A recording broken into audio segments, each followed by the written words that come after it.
Star Wars is a galaxy built on answers, but sustained by questions. This compilation explores those questions, not to resolve them, but to understand why they exist at all. Each theory you'll hear is drawn from uncertainty, interpretation, and the spaces between the canon. There are no final truths here, only possibilities shaped by perspective. So settle in and allow the mystery to speak for itself. And before we begin, feel free to comment where you're watching from.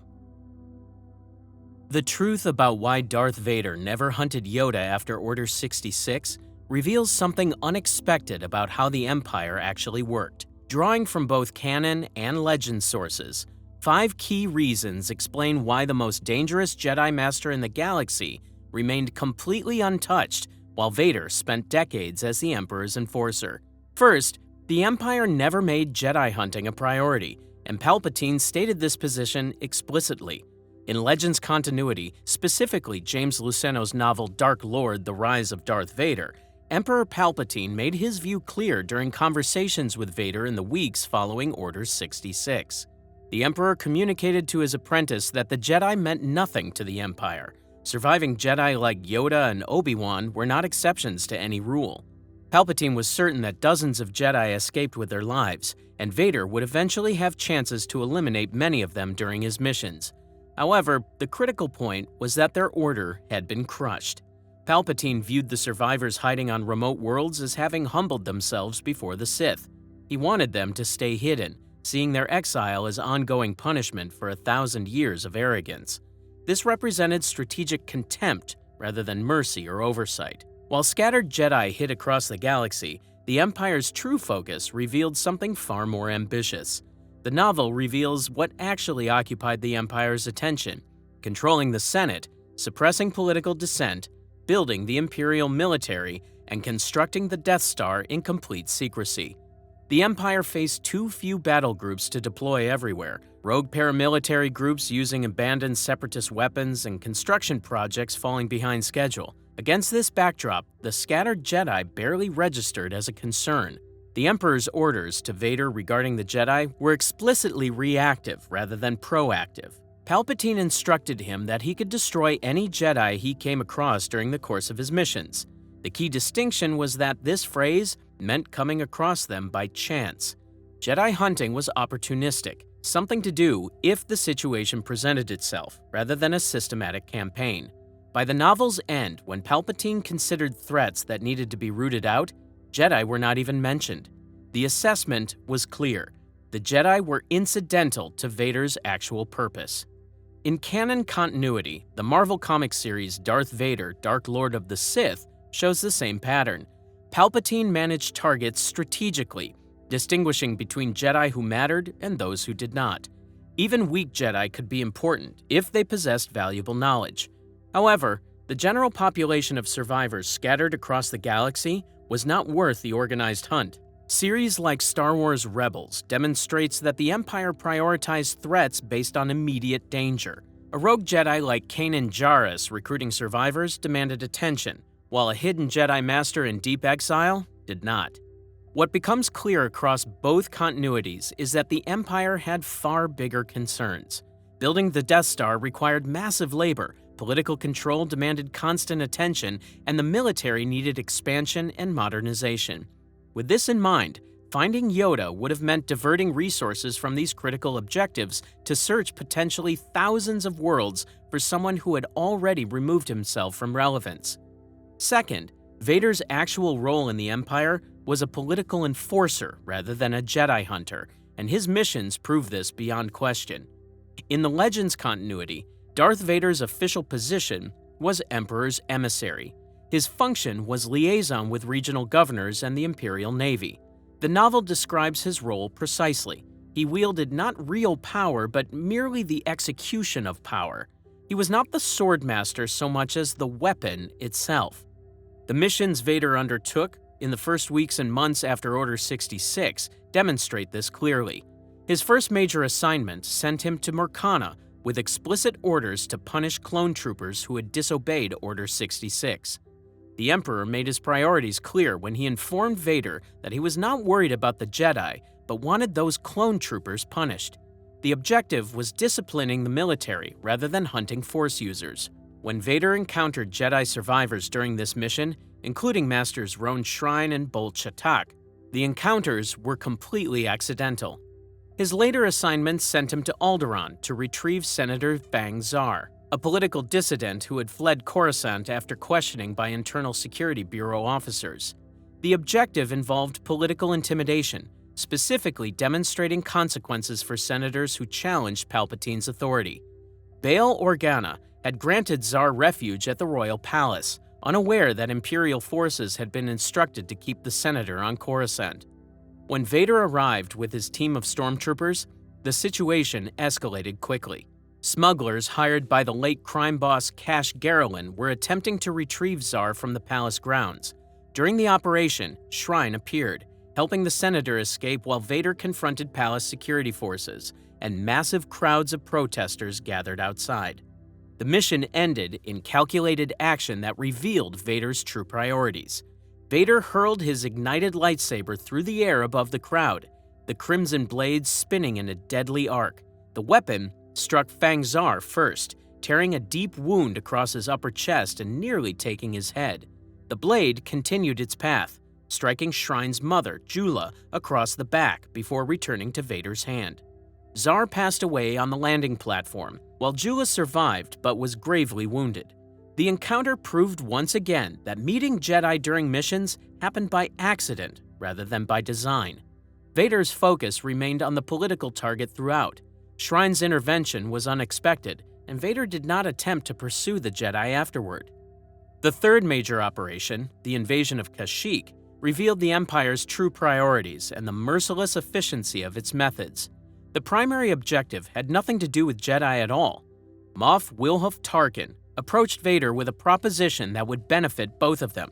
Tarkin supervised construction of the Emperor's secret weapon, a battle station already far behind schedule. The project faced engineering problems, contractor delays, and most critically, a severe shortage of skilled workers.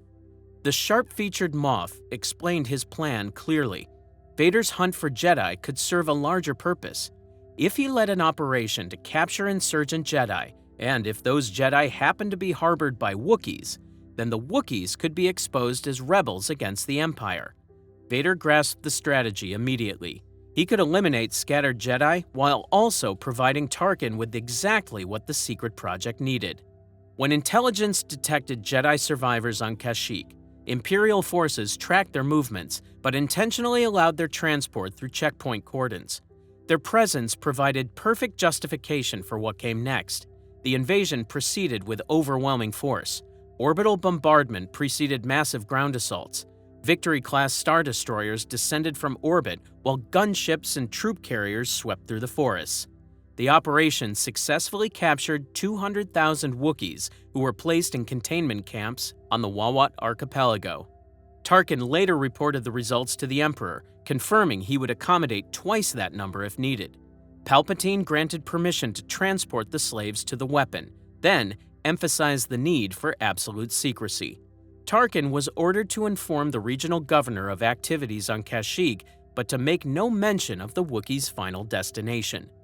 All three operations proved that meeting the Jedi was either by accident or used as a cover for other Imperial objectives.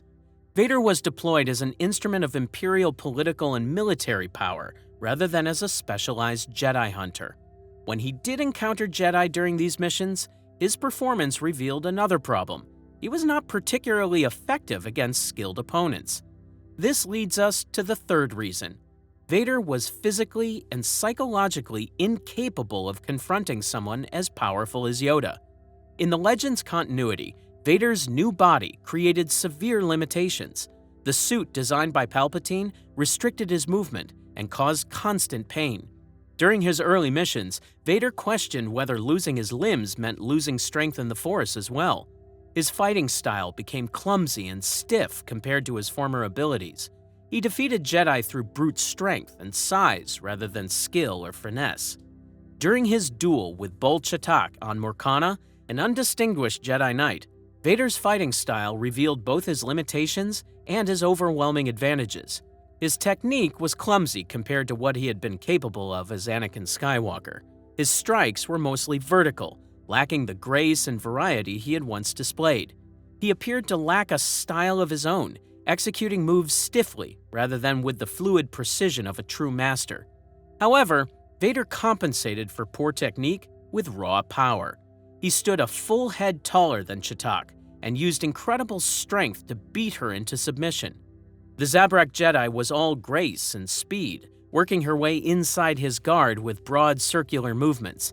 Her lightsaber seemed an extension of her body, yet Vader's sheer power overwhelmed her defensive advantages. He did not need a refined technique when he could simply hammer through her guard with brute force. Kashyyyk managed to inflict a wound to his forearm, but the injury revealed the extent of Vader's transformation. Instead of blood, sparks and smoke fountained from the injury. The strike confirmed what she had suspected. Much of Vader was machine rather than flesh. The revelation did not save her. With a final flick of his blade, Vader defeated her. The fight demonstrated that Vader, in his new form, defeated Jedi through size, strength, and determination, rather than skill or finesse. Against truly powerful opponents, particularly masters of Yoda's caliber, these advantages would prove insufficient. Palpatine himself acknowledged this reality, remarking that Vader should imagine what Yoda might have done to him. Yoda had confronted Palpatine in the Senate chamber and forced the Emperor to fight seriously. Vader, damaged and diminished, stood no chance against the Jedi Master. However, the physical limitations were not the most important barrier. The novel reveals that Vader's real weaknesses were psychological rather than physical. He was consumed by grief, anger, and self-pity during this period. He questioned his place in the New Order, feeling like Palpatine's servant rather than a true Sith Lord. The text describes him as distracted and unstable, barely holding himself together. The psychological barrier went deeper than simple emotional turmoil. Qui-Gon Jinn, speaking to Obi-Wan as a Force ghost, explained that the core of Anakin that resides in Vader understands that Tatooine is the source of nearly everything causing him pain. Vader would never set foot on Tatooine out of fear of reawakening Anakin. This principle applies to more than just one planet. Confronting Yoda, the living embodiment of everything the Jedi Order represented, would force the same unbearable confrontation. The novel makes clear that some residue of Anakin continued to plague Vader, like pain from a phantom limb. Hunting down Yoda would risk the psychological stability Vader desperately needed to function in his new role.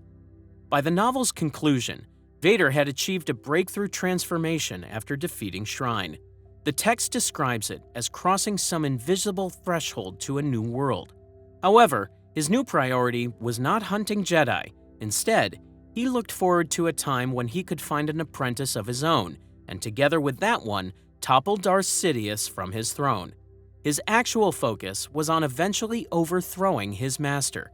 In this context, scattered Jedi became irrelevant. They were no different from others who would interfere with his and Sidious's realm. In canon continuity, the comics Darth Vader show Palpatine establishing control over his apprentice from the very first day. Immediately after learning that Padme had passed away, Vader raged at his master. Palpatine's response involved both physical demonstration and explicit threat. He tormented Vader with Force lightning, demanding that he defend himself while Vader had no lightsaber. When Vader instinctively reached out with the Force, Palpatine warned him that if he touched the Emperor with the Force again, he would finish what Kenobi could not. This established how their relationship would function from that point forward. The suit's design kept Vader vulnerable, meaning Palpatine could hurt him whenever he wanted, and the Emperor made this threat perfectly clear. Vader learned immediately that disobedience meant consequences. The Emperor also addressed Vader's desire for revenge. Reading his apprentice's thoughts, Palpatine instructed him to set such feelings aside because personal revenge mattered less than the Empire's needs. From day one, Vader could not pursue targets based on his own desires. He could only act on Imperial priorities as defined by his master. Fourth, a sophisticated control system prevented Vader from taking any independent action, including hunting Yoda. The most revealing evidence about this control system comes from Legends continuity, specifically Sean Stewart's novel Yoda, Dark Rendezvous, which shows how Emperor Palpatine controlled his apprentices. The book reveals a system designed to prevent exactly the kind of independent action that hunting Yoda would represent. The novel demonstrates this through Count Dooku's experience on Vajun. Dooku had installed a red button on his desk connected to a missile in orbit, programmed to destroy his own location. He called it his last card to play. When Palpatine called, Dooku's hand shook as he touched it. When the Emperor's presence grew more threatening, sweat ran freely down the Count's face. Even with Yoda at his mercy during their confrontation on Vajun, Dooku could not act freely because he was paralyzed by fear of his master discovering any unauthorized action. The novel also reveals conversations between Ventress and Dooku that expose the dangers of the Sith apprentice system. Ventress warned the Count directly about the Emperor's intentions, suggesting that Palpatine would use him up. She questioned what would happen when Dooku became the most dangerous being left standing, implying that success itself became dangerous under Palpatine's rule. The novel makes clear through these exchanges that Sith apprentices operated under constant threat, unable to take independent action without risking their master's wrath. The novel further demonstrates how Palpatine used Yoda's disappearance for political gain. When news reports claimed Yoda was gone after Ventress destroyed his decoy ship, Mace Windu asked Palpatine to correct the record. The Chancellor refused, citing bureaucratic procedures and the need for verification. Meanwhile, Senator Orn Free Taa used Yoda's apparent fate to call for massive new security forces answering directly to the Chancellor's office. Padme Amidala recognized what was happening. Control over Republic security was shifting from the professional Jedi Order to the emotional, politicized Senate. Palpatine gained emergency powers directly because of Yoda's absence. The novel's ending shows what happened to apprentices in this system. Count Dooku ended up alone on a distant planet, despite all his power and success. The text repeats the word like a mantra. Despite everything he had achieved, the Count was alone. This was the fate of Sith apprentices under Palpatine's control. They might gain power and win battles, but they remained isolated, manipulated, and ultimately disposable. Vader remembered eliminating Dooku at Palpatine's command, making him realize that even total obedience and success led to betrayal when the apprentice was no longer needed. The novel also includes a vision where Dooku glimpses what would happen if Yoda ever turned to the dark side. During their confrontation, holomonitors cast strange shadows across Yoda's face. In that moment, Yoda appeared identical to Darth Sidious. The vision revealed something specific and horrifying. Yoda possessed 9 centuries of Force mastery. No Sith Lord, not even Sidious, had lived long enough to accumulate that knowledge and skill. If all that power served darkness instead of light, it would create a being beyond anything the galaxy had ever seen. The vision terrified Dooku completely. In a flash, he understood how foolish his plan was. If Yoda walked that path, Sidious himself would be destroyed. In canon continuity, the comics show the same control system through Vader's early experiences. The series Darth Vader, Dark Lord of the Sith shows Palpatine managing Jedi targets strategically rather than eliminating them without strategy. When discussing the elderly Jedi archivist Jocasta Nu, Palpatine explained that despite her being weak in the Force and barely competent with a lightsaber, she could end everything they were trying to do because of her knowledge. Palpatine's orders regarding Jocasta revealed his management philosophy. He informed Vader that he sensed his eagerness and that the idea of fighting another Jedi called to him. However, Vader needed to set these desires aside. This was not a one-time instruction. The comics show Palpatine giving this command repeatedly. When Vader failed the mission and Jocasta passed away instead of being captured alive, Palpatine's response was ominous. He simply acknowledged the failure as regrettable, then demanded that Vader return immediately to provide a full report. The Emperor wanted to hear the story in complete detail. This was an interrogation masked as a debriefing. Vader had to lie about the circumstances, claiming Jocasta was careless during an escape attempt. Even then, the implied threat hung over the conversation. Failure had consequences, even when the failure was accidental.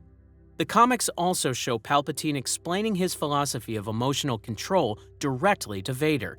He admits that without the Jedi, Vader had almost no worthy opponents left. This emptiness could become a problem. Palpatine admitted he felt the same emotions, hate and contempt for lesser beings. These emotions opened doors to dark-side power. However, he offered a warning about falling too deep. When that happened, the relationship turned. The Sith became a tool, and the emotions became the masters. Palpatine did not want Vader attacking targets based purely on emotion. He wanted Vader's actions to focus on strategic objectives. Fifth, Yoda held special value to Palpatine, making hunting him a strategic mistake. Both continuities show that the ancient Jedi Master was more useful alive and hidden than gone and martyred. In Legends, Palpatine used Yoda's status as a control mechanism for apprentices, a justification for emergency powers, and insurance against apprentice rebellion. The most powerful Jedi Master alive could be discovered and deployed if Vader ever rebelled. Having Yoda's status unknown served the Empire better than confirming his fate. In canon, the pattern of strategic Jedi management shows that Palpatine distinguished between Jedi based on their value. Some Jedi needed to be captured alive for information, others could be eliminated on sight, and some were not worth pursuing at all. Yoda fell into the category of enemies more useful left alone. His self-imposed exile had already neutralized his influence and wisdom. Finding him would require massive resource investment for minimal return. His presence on an unknown world posed no active threat to Imperial operations. The complete answer reveals that neither the Empire nor Vader himself had any reason to hunt Yoda. Imperial policy treated scattered Jedi as a low priority because their order was already crushed. Vader's role as political enforcer rather than Jedi hunter, with his missions focused on punishing disobedient troops, intimidating senators, and securing labor for the Death Star. The control system made independent action impossible because Palpatine maintained strict control over his apprentices through fear and strategic manipulation. Yoda alive served the Emperor's purposes better than gone, functioning as a tool for testing apprentices, justification for emergency powers, and insurance against rebellion. Vader's damaged body and tortured mind made confronting Yoda physically impossible and psychologically unbearable. The question assumes hunting Yoda was natural or expected, but the evidence shows it was neither. Vader never hunted Yoda for the same reason he never attacked Coruscant or challenged the Emperor directly during this period. It violated every rule of his existence as a Sith apprentice and would have ended in his destruction. The real story is not about a hunt that failed to happen. It is about an empire so completely victorious that hunting its enemies became unnecessary. Yoda's forced exile was the consequence of larger failures. The real reason Yoda's species is so powerful isn't just their strength in the Force. It's something far more mysterious. Throughout thousands of years in galactic history, across countless wars, betrayals, and temptations, every known member of their species has remained loyal to the light side. Humans produced both Luke Skywalker and Emperor Palpatine. Zabraks gave the galaxy Jedi Masters and Darth Maul. Twi'leks became Jedi Knights and Sith Assassins. Every other Force-sensitive species spawned both heroes and villains, except one. This pattern becomes impossible to ignore when you examine the evidence. In canon, only 3 members are known: Yoda, Yaddle, and Grogu. All 3 serve the light side. In Legends, 3 more appear over a millennium: Vandar Tokar, Master Oteg, and Minch. 6 distinct individuals spanning thousands of years. Not one has been shown turning to the dark side in any official story. So why has this species never produced a Sith Lord? The answer lies in examining each member's story. Let's start with the most famous, Yoda himself. Canon describes him as small, just 0.66 meters tall, with green skin and large pointed ears. Yet it also describes him as stronger than most Jedi in his connection with the Force. For over 800 years, he trained Jedi at the Coruscant Temple, shaping the Order's philosophy and preparing thousands of students. Yoda faced temptations that would have broken almost any other Jedi. He watched the Republic crumble into corruption. He saw political leaders ignore warnings about threats. Even the Jedi Master experienced the pain of betrayal when his own Padawan, Count Dooku, became Darth Tyrannus and helped orchestrate the Clone Wars. The weight of these failures should have crushed him. Most Jedi who lose even one student to darkness question their entire philosophy. However, Yoda never developed distrust or bitterness that such losses typically create. The order he'd served for centuries fell in a single night during Order 66. But the true test of Yoda's resistance to darkness happened inside his own mind. Canon detailed Yoda's ultimate internal test at the wellspring of life. The Force priestesses, ancient beings who existed since the Force first divided into light and dark, made him confront truths most beings wouldn't survive knowing. They showed him that the Jedi would fall and that the Sith would rule the galaxy. Then came the worst trial, confronting a shadow version of himself that embodied all his capacity for evil. This wasn't an external army, but part of Yoda himself.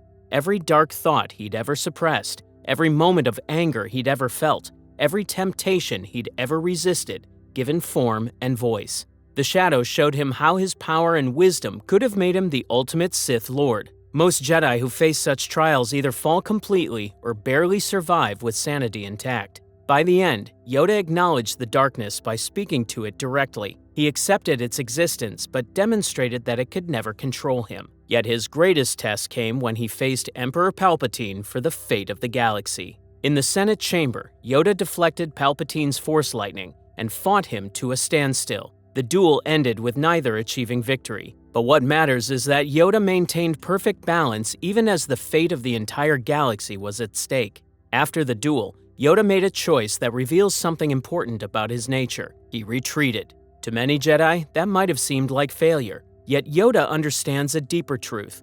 A heroic death would accomplish nothing. The Sith would still rule, and without him, there would be no one to train the next generation of hope. He went into exile on Dagobah, a remote, force-rich swamp planet. Within its depths lay the Cave of Evil, a site strongly attuned to the dark side. Yoda chose to live nearby, his presence hidden by the cave's dark energy, but untouched by its corruption.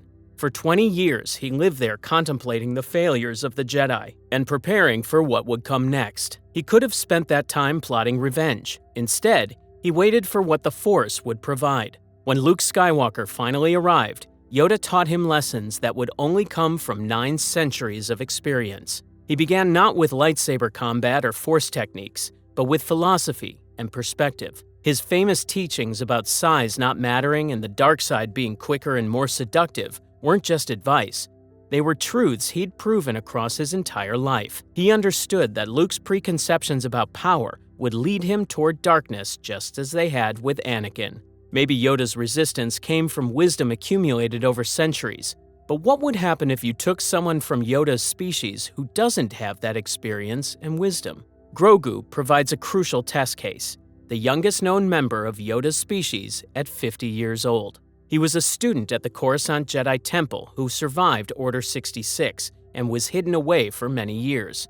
He finally appeared during the era of the Mandalorian. Order 66 should have broken him as a child.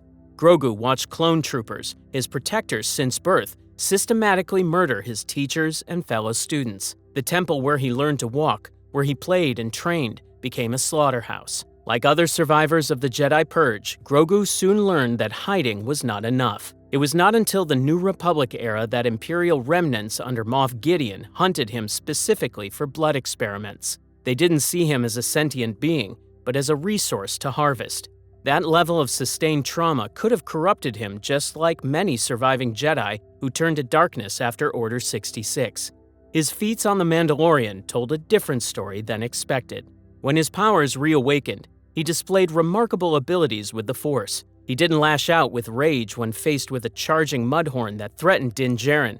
Instead, he lifted the creature carefully, precisely, just long enough for his protector to find an opening. In another instance, he proved that he had compassion for friends and foes alike. When Greef Karga lay dying from poison, Grogu channeled pure energy to save him. This was the same bounty hunter who'd hunted him for profit. Yet Grogu showed no hesitation, no calculation about whether this person deserved help. he simply healed. But Grogu wasn't without struggle. His only moment approaching darkness came during a friendly arm wrestling match between Jaren and Cara Dune. Grogu used a force choke reflexively out of fear, not malice. This ability is traditionally associated with the dark side. The scene demonstrates he's capable of using aggressive force abilities when protecting those he cares about. When Ahsoka Tano tested him, she sensed his fear, his anger, and his attachment to Din Djarin. These are precisely the emotions that the Jedi Code warns against, the feelings that traditionally birth Sith Lords. Ahsoka warned Djarin that Grogu would need careful training due to these attachments and emotions. Additionally, she sensed something deeper. Her line about him being a good boy implies she perceived nobility alongside fear. What's notable isn't that Grogu can't feel dark emotions, it's that despite feeling them, despite having every reason to fall, he consistently chooses protection and healing over destruction. At 50 years old, still essentially an infant by his species standards, Grogu has already endured traumas that turned others to the dark side. Canon doesn't claim he's magically immune. In fact, Ahsoka explicitly warns that his fear and attachment are dangerous, the very emotions that lead to the dark side. It shows him struggling with the same temptations as others. The difference lies in how he responds.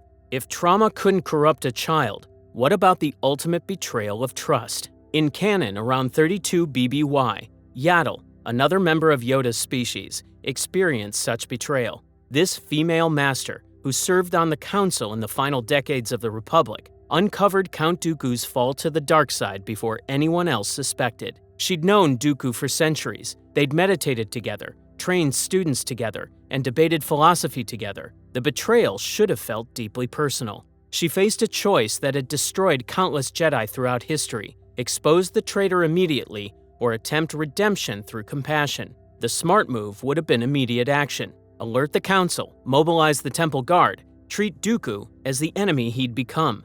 The danger was absolute. Dooku had already begun working with Darth Sidious. One wrong move meant death. Most Jedi would have attacked first, seeing only a Sith threat that needed elimination. Instead, Yaddle approached him with genuine compassion. She believed even someone acutely falling could be saved through understanding rather than force. When Dooku murdered her, she died without hatred. Before dying, she warned Dooku, telling him the Council was wrong about certain things, but that his path led nowhere good. This pattern of unwavering loyalty to the light extends even further back into galactic history. In Legends, Vandar Tokar served as a Jedi Master around 4000 BBY during the Mandalorian Wars. He led the Jedi Enclave on Dantooine, appearing prominently in Knights of the Old Republic. When planets burned and young Jedi like Revan and Malak defied Council orders to join the fight, Vandar counseled patience. The pressure to act must have been overwhelming. Every day of delay meant more deaths, more worlds conquered. Republic media painted the Council as cowards. Young Jedi looked at masters like Vandar with barely concealed contempt, seeing his caution as weakness. But Vandar taught patience for a reason. He understood that acting without full information often made things worse. Jedi who rushed into war without caution became vulnerable to the dark side, as seen in the rise of Darth Revan and Darth Malak. In contrast, those who listened to his advice remained on the light side. Around 3951 BBY, Legends sources describe Vandar's death at Katar's conclave when Darth Nihilus arrived. Nihilus was something far worse than a typical Sith Lord. He was a wound in the Force itself, a being of pure hunger that consumed all life on planets. Most beings died instantly when Nihilus fed, their life force ripped away in seconds. According to those accounts, Vandar lasted long enough to help others escape, creating force barriers that bought precious moments. His final thoughts focused on protecting others, maintaining his connection to the light, even as darkness literally consumed him. Around the same era, another member demonstrated something equally remarkable. Master Oteg served as both Jedi Master and Republic Fleet Admiral during the Great Galactic War and subsequent Cold War, around 3643 BBY. He commanded Republic forces against a Sith Empire that showed no mercy. Along with Vandar Tokar, he is one of the few known members of Yoda's species to speak in standard grammar. Unlike Yoda and Yaddle, he doesn't twist words in the distinctive syntax his species is known for. Despite this, His Force sensibilities and unwavering commitment to the light side remained identical. The Sith of that era conducted orbital bombardments that destroyed entire civilian populations.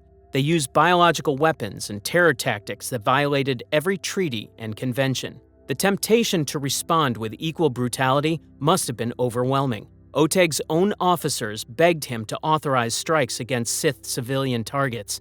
They presented compelling arguments. A shorter war would mean fewer total deaths. Matching enemy tactics seemed the only path to victory, and the Sith had started the brutality. Still, Oteg refused to target non-combatants, even when it cost him battles he could have won. He prioritized minimizing casualties over quick victories. For him, the Jedi needed to prove they were better than the Sith.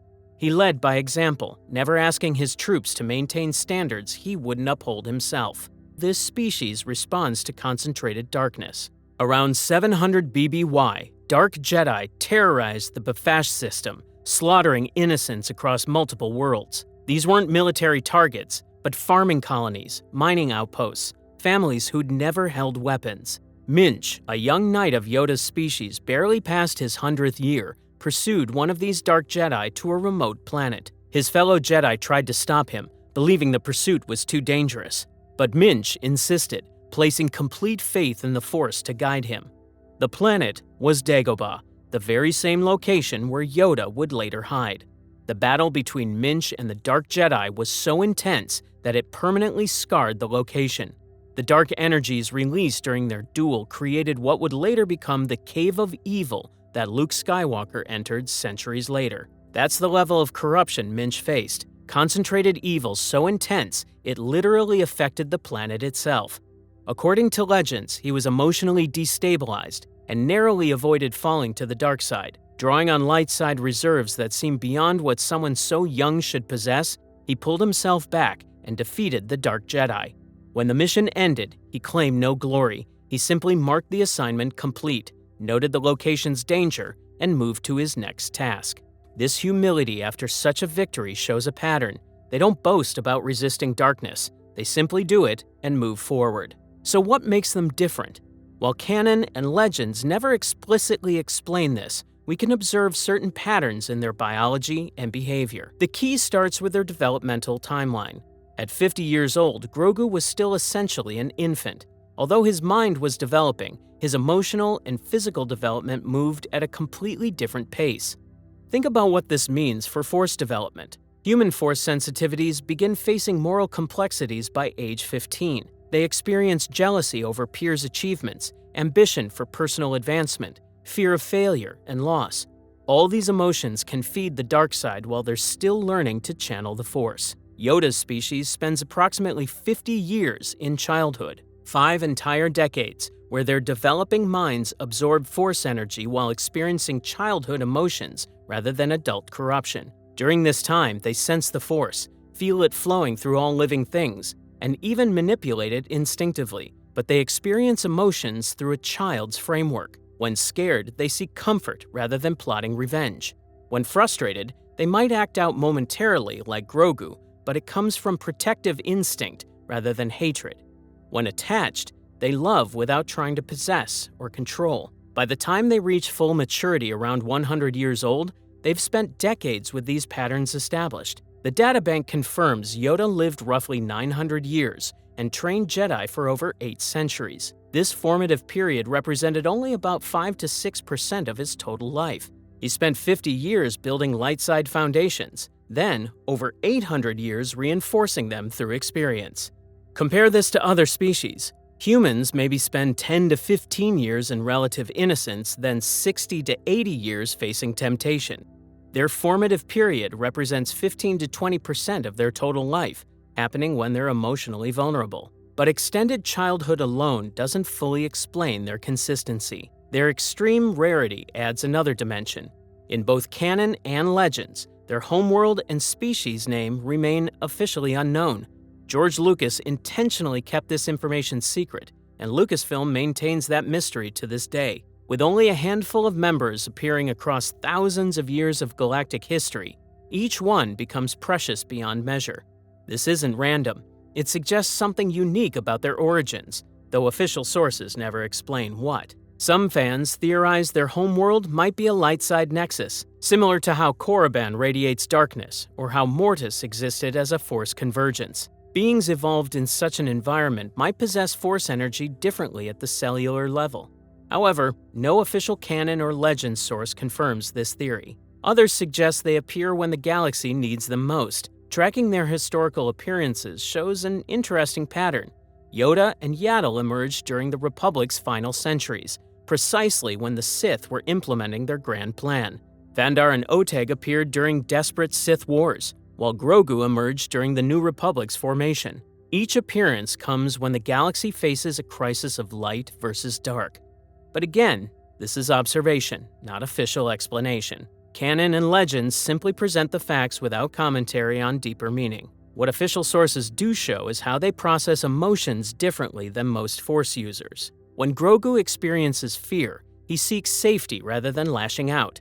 His fear doesn't transform into anger at threats. When attached to his protector, Din Djarin, he chooses love over possession. He wants to be with him, but doesn't try to control him. Even when he does use aggressive Force abilities, like choking Cara Dune, it's momentary and protective. This pattern exists in Yoda as well. After 8 centuries of teaching, he never developed cynicism. He trained thousands of Jedi over his lifetime. Statistically, many died in combat. Hundreds fell to darkness. Some betrayed everything he taught them. Yoda carried the weight of every mistake, every failure, every lost student. Yet each new youngling received the same patience and dedication. Yoda confronted his own capacity for evil directly. The fact that he could acknowledge darkness within himself while maintaining that it would never control him shows remarkable self-awareness. He didn't suppress or deny the darkness. He accepted its existence as part of being alive, then chose light anyway. On Dagobah, surrounded by a concentrated dark side presence for 20 years, Yoda could have given in to despair. He could have spent that time in anger at the Council's failures. He could have lost faith in the Jedi way after watching everything fall apart. Instead, he maintained hope, knowing the Force would provide another chance. In Legends, Yaddle's sacrifice demonstrated the same pattern of choosing light even unto death. When she confronted Dooku, knowing he'd fallen, she could have attacked immediately out of anger at his betrayal. Instead, she approached with compassion, believing even someone actively falling could be saved through understanding. Vader showed similar dedication in Legends. Despite pressure from young, aggressive Jedi who saw his caution as weakness, he maintained his position based on wisdom and foresight. Oteg demonstrated it through military command. Although he had the authority to order devastating strikes that might shorten the war, he refused to compromise Jedi principles by targeting civilians. He proved that maintaining honor wasn't weakness, but strength. And young Minch in Legends showed that even members barely past childhood exhibited this trait.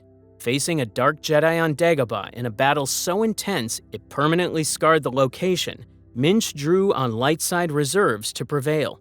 Then, he simply reported the mission complete and moved on, claiming no glory. The battle created the cave, but Minch walked away without corruption. 6 individuals, all facing circumstances that historically create Sith Lords.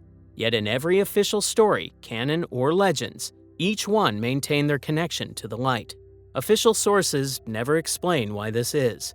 The mystery of Yoda's species may never be solved. George Lucas ensured these beings would remain enigmatic. Their homeworld stays classified. Even their species' name remains secret. This might be intentional. In a galaxy that demands explanations for everything, that finds scientific reasons for every phenomenon, Yoda's species reminds us that some wonders should remain wonderful. They are the Force's greatest mystery. What they prove is that unwavering dedication to the light side is possible. They show that wisdom can be accumulated without cynicism, that power can be wielded without corruption, that some beings, through whatever combination of biology, culture, and choice, remain anchored to the light across centuries of temptation. Every member represents a living example of Jedi ideals at their purest. They face darkness, acknowledge it, understand it, and still choose light. Not one shown falling. That's not a coincidence, but rather a pattern worth examining. They prove the Jedi philosophy isn't naive idealism, but an achievable truth. That compassion, patience, and wisdom aren't limitations, but advantages. That the light side, though harder to master and maintain, leads to something genuine and lasting. No official source claims they're biologically incapable of falling. They face the same temptations as others: fear, anger, attachment, loss, betrayal. The difference is in how they respond. This consistency across individuals, eras, and circumstances is what makes them truly powerful. Not just their strength in the Force, though official sources confirm they possess that. Not just their longevity, though living for centuries provides advantages. Not just their wisdom, though experience shapes understanding. What makes them powerful is their example. They demonstrate that the light side isn't a limitation. Choosing compassion over vengeance, patience over aggression, and service over domination doesn't make you weak. It makes you unbreakable. That's the real mystery of Yoda's species. In a galaxy where every other Force-sensitive species has produced both villains and heroes, this one species has produced only Jedi. And perhaps that's exactly how it should remain, a mystery that inspires rather than a puzzle to be solved. General Grievous killed dozens of Jedi during the Clone Wars. Throughout those battles, powerful masters and skilled duelists fell to the cyborg's blades, their lightsabers added to his growing collection. Yet one Jedi's weapon never joined that collection. Obi-Wan Kenobi survived every encounter, not through superior power or luck, because of something built into Grievous from the beginning. When Count Dooku trained the cyborg to kill Jedi, he programmed him around one core assumption. Obi-Wan broke that assumption in 8 specific ways, making him the one opponent Grievous could never be designed to beat. The first reason is foundational. Grievous was built specifically to kill aggressive, attack-first Jedi. In Legends continuity, specifically James Luceno's novel Labyrinth of Evil, the details of Grievous's transformation reveal the scope of his engineering. The banking clan gave him an indestructible body like a Krath war droid. He got 4 mechanical arms, crystal computer circuits, and the ability to tower over most beings. However, the physical changes were only part of making this weapon. The novel shows that the Geonosians had developed ways of changing someone's mind without them ever knowing. Grievous believed he had always been the cold-blooded killer he became. In truth, his cruelty came from intentional programming. The text states specifically that Geonosians arranged for Grievous to be nothing but anger and rage. His original honor and sense of right and wrong were erased completely, replaced by nothing but cold revenge. Dooku found the general easy to train for one specific reason. There was no need to push him toward anger and rage, as the Count had been forced to do with his other students. The training itself was comprehensive. Grievous learned all 7 classical lightsaber forms, studying under a master who knew exactly how Jedi fought because he had once fought beside them. The novel notes that in just weeks, Grievous surpassed any of Tyrannus's previous students. There were moments during combat sessions when even Dooku struggled to match the cyborg. Grievous was designed to kill one type of Jedi with near certainty. Luceno writes that few, if any, Jedi would be able to defeat him. When Count Dooku evaluated Grievous after the general killed the young Jedi, Nadar Veb, the Sith Lord's assessment was telling. Victory over clones and young Jedi was expected, but defeating a Jedi Master was truly worth recognizing. This established the hierarchy that Grievous was built to kill aggressive young Jedi almost every time. The Clone Wars episode Lair of Grievous demonstrates this design in action. When Kit Fisto advises patience after their troops are killed, Nadar Veb responds with wartime thinking. He declares that Grievous will pay for this, that in this war, strength wins, and that the rules have changed. Kit Fisto warns that perhaps Nadar is the one who has changed. When Grievous appears, Nadar charges directly and dies within moments. Meanwhile, Kit Fisto survives by refusing prolonged combat, prioritizing escape over victory. When Grievous threatens to come for him next, Kit simply responds that he will be gone by the time the cyborg arrives. Yoda's assessment afterward reveals the lesson. Nadar tried to answer Grievous's power with his own. exactly the approach Grievous was designed to exploit. But Grievous had a deadly limitation built into his programming. Labyrinth of Evil explains that programming in the 7 classic forms made them deadly opponents, but not unbeatable. While deadly with the forms, they had no understanding of skill beyond them and could be confused by unpredictability. The novel gives a clear comparison.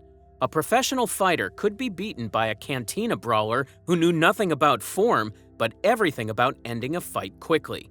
Being locked into forms opens someone to defeat by the unexpected. Count Dooku recognizes this while watching Grievous train. As the cyborg executed his program sequences, Ataru attacks answered by Shi-Cho, Soresu countered with Juyo. Dooku saw the flaw clearly. He could not watch another moment. Grievous was all machine, with no true understanding of combat's deeper principles. The second reason focuses on Grievous's psychological strategy.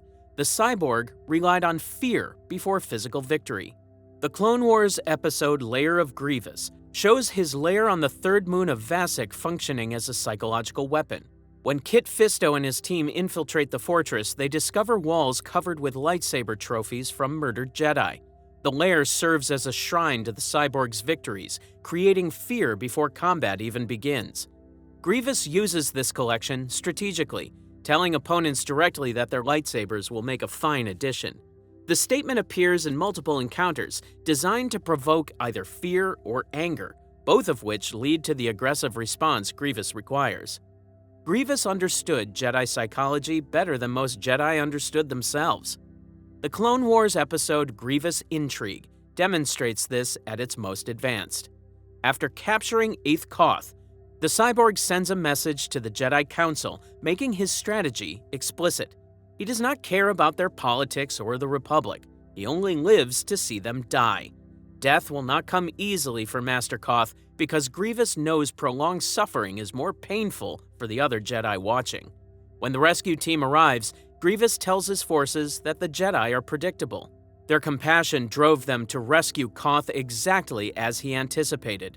Fear creates hesitation. Hesitation creates predictable defensive reactions, and those reactions feed directly into his programmed combat responses. This leads directly to the third reason. Obi-Wan Kenobi showed consistent psychological immunity to these tactics. Multiple Clone Wars episodes proves this pattern. In Grievous Intrigue, when Grievous tells Kenobi that his lightsabers will make a fine addition to his collection, Obi-Wan shows no fear response. Instead, he maintains a conversational tone and turns the intimidation back on the general.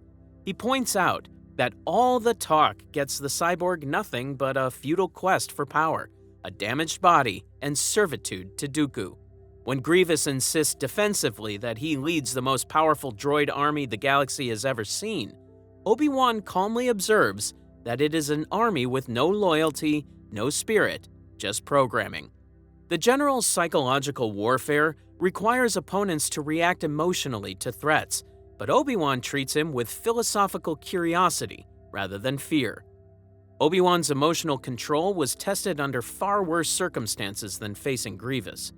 The Clone Wars episode The Lawless demonstrates this when Darth Maul captures Kenobi and kills Duchess Satine before his eyes. Maul makes his strategy explicit, telling Obi-Wan to let his anger deepen his hatred, that his emotions betray him. The goal is pushing Kenobi toward the dark side through calculated cruelty. Yet, even imprisoned and watching someone he loved pass away, Obi-Wan maintains complete control. He tells Maul that killing him will never destroy him, that only the weak embrace the dark side. When Bo-Katan later frees him, he escapes rather than seeking revenge. If Maul's calculated cruelty could not break Obi-Wan's emotional control, Grievous's intimidation displays had no chance. Building on this psychological foundation, the fourth reason explains Obi-Wan's combat philosophy. He did not fight to win, but to endure and neutralize threats. The Revenge of the Sith novelization by Matthew Stover makes this approach clear. During the opening space battle over Coruscant, Anakin wants to attempt a dangerous maneuver through a narrow gap between enemy ships. Obi-Wan calls it too dangerous and states what he considers the first Jedi rule: survive. Anakin ignores this advice, but the exchange reveals their fundamental difference. Skywalker prioritizes victory and decisive action, while Kenobi prioritizes survival and sustainable outcomes. This philosophy appears consistently in how Obi-Wan handles Grievous throughout the Clone Wars series. In Grievous Intrigue, when the cyborg eventually escapes, Obi-Wan shows no frustration at failing to defeat him personally. Anakin reassures Master Koth that at least they all live to fight another day, echoing Obi-Wan's perspective. While Master Koth states he would have gladly given his life to bring Grievous to justice, Obi-Wan's focus remains on mission success. Everyone survived, Koth was rescued, and the objective was achieved. Whether Grievous was captured or killed remains secondary. The fifth reason reveals the training behind this approach. Obi-Wan's decade-long partnership with Anakin Skywalker prepared him specifically to handle Grievous's overwhelming defense. Both Canon and Legends sources establish this training effect. The novel Star Wars Brotherhood by Mike Chen describes Anakin as a powerful Jedi with a strong heart and an uncontrollable drive. Kenobi serves as his former Padawan's safety control, making sure Skywalker does not spiral out of control. This relationship required the Jedi Master to constantly manage overwhelming offensive power without being consumed by it. The Clone Wars episode Destroy Malevolence shows this dynamic in action. When Anakin attempts risky maneuvers, his former master responds that spinning is not flying. When the young Jedi proceeds to fly directly at the enemy ship under fire, Kenobi observes that subtlety has never been one of Skywalker's strong points. Anakin claims everything he knows came from Obi-Wan.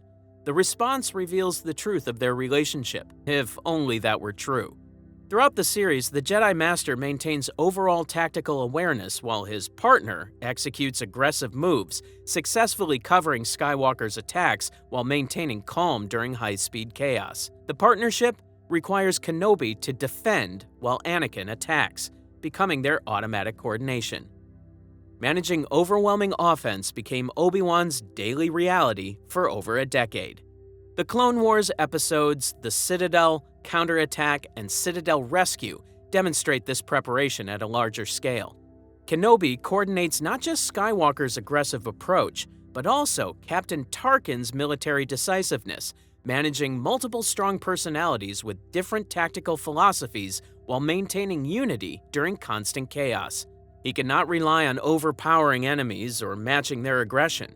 The Jedi Master must function effectively despite chaos rather than attempting to control it. Both Anakin and Grievous rely on overwhelming offense that forces opponents into purely reactive positions, expecting their targets to eventually break under sustained pressure. Both channel raw aggression, though Skywalker's comes from passion while the cyborg's comes from programming. The key difference is that the Jedi possesses the Force and can adapt his attacks through precognition, while the General has only technological speed enhanced through combat algorithms. Labyrinth of Evil shows Grievous recognizing Skywalker as an ideal target. Watching the Jedi pilot during battle, the cyborg observes a warrior unafraid to call on his rage, seeing fearless determination and absolute commitment in the flying. The novel states that the General would like to have Anakin Skywalker's lightsaber hanging from his belt. The cyborg's judgment is correct. The young Jedi's aggressive, emotion-driven style is exactly what Dooku's creation was designed to defeat. The Revenge of the Sith novelization describes Obi-Wan and Anakin as two parts of the same thing. When the cyborg general attacks them on the invisible hand, their coordination is flawless. 1 single second after Grievous began to form the intent to swing, Kenobi and Skywalker stood back-to-back in the center of the bridge. This coordination came from years of training together. The Jedi Master knew exactly how to defend against overwhelming attack because he practiced it every time he fought beside his former Padawan. The cyborg was simply a mechanical version of what Obi-Wan had been managing for over a decade. However, the sixth reason exposes a critical weakness. Grievous's technological advantages created rigid limitations that the Force could exploit. The Revenge of the Sith novelization documents these weaknesses in detail. The novel describes the cyborg's powered arms as able to move faster than the human eye could see. When he swung his arm, it and his fist, and the lightsaber within it, would literally vanish, erased from existence by sheer, mind-breaking speed. His combat computer programs would analyze even unusual styles, like Mace Windu's Vapad, and respond appropriately after a single exchange. The powered arms let each of the four attack 3 times in a single second. Connected by combat algorithms in the biodroid's electronic network, each of the 12 strikes per second came from a different angle with different speed and strength. This created an unpredictably broken rhythm of cuts, chops, and stabs, with programming advanced enough to make the attacks genuinely random within tactical parameters. Yet, the novel reveals a critical limitation. No human being could move remotely as fast as the General, not even Kenobi, but the Jedi Master didn't have to. In the Force, part of him was Grievous's intent to kill. The surge from intent to action translated to his response without thought. While the intent to swing was still forming in the cyborg's mind, the part of the Force that was Obi-Wan could already sense the coming attack. The General's computer programs might move faster than conscious thought, but they could not move faster than the Force itself flowing through a receptive person. While Grievous's algorithms calculated paths and optimal strike sequences, Kenobi simply knew where each attack would land before it arrived. This was not a prediction based on analysis, but a direct perception of reality before it fully manifested in the physical world. Grievous could not sense what Obi-Wan could feel through the Force. Labyrinth of Evil establishes that the cyborg cannot detect Jedi presence through the Force. He relies on scanners and droid reports for awareness, needing visual confirmation and sensor data for information the Jedi Master perceives naturally. Count Dooku himself must inform Grievous when an incoming ship approaches his base, further revealing that the General has no intuitive awareness of threats.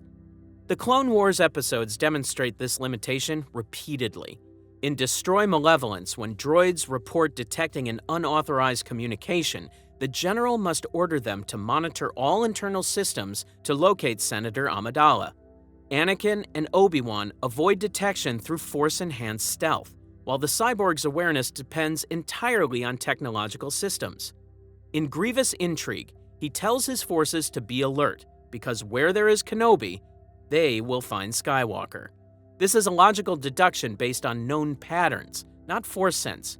When subordinates report that several crafts separated from his ship, the General must receive these reports. He has no independent awareness, creating a stark contrast with Jedi abilities.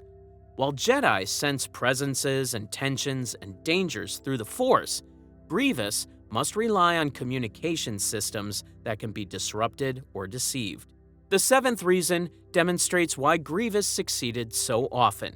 The Jedi Order's transformation during the Clone Wars created exactly the kind of warriors the cyborg was designed to kill. Multiple canon sources document this decline. The Clone Wars episode Lair of Grievous contains Yoda's clear warning after Nadar Veb's death. To answer power with power is not the Jedi way. In this war, there is a danger of losing who we are. This warning came in response to Nadar's philosophy that in war, strength wins and rules have changed. Kit Fisto had warned that perhaps Nadar was the one who had changed. The young Jedi's death confirmed that the war was transforming how the Jedi approach conflict. The war was changing the Jedi into something they were never meant to be. The novel Star Wars Brotherhood describes lines blurring between the Jedi Order and the military. Mace Windu acknowledges that the scope of the Clone Wars goes beyond peacekeeping tradition, while Obi-Wan recognizes these blurring boundaries himself. In the Legends continuity, Labyrinth of Evil reveals the practical effects. When the Jedi gathered, they discussed military campaigns rather than the Force. New lightsabers were built to handle close combat demands rather than as meditative exercises. The construction process, once a deep spiritual undertaking requiring weeks of meditation, became streamlined to meet wartime needs. Training time shifted from force study and philosophical development toward combat drills and tactical planning. The Clone Wars episodes The Citadel, Counterattack, and Citadel Rescue show Jedi functioning entirely in military roles. Mission briefings focus on tactics, intelligence, and strategic advantage, with no mention of force guidance or meditation. Captain Tarkin challenges Jedi methods using military values, stating he reserves his trust for those who take action. Jedi are consistently referred to as General Kenobi and General Skywalker rather than by their traditional titles, reflecting deeper changes in how they understood their own role. The Jedi Order was abandoning its core principles to win a war.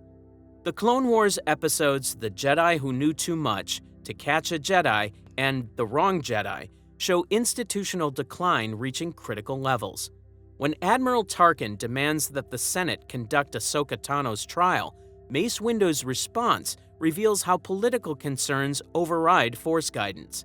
He tells Obi-Wan that standing with Ahsoka could be seen as opposition to the Senate, prioritizing political appearance over defending their own member.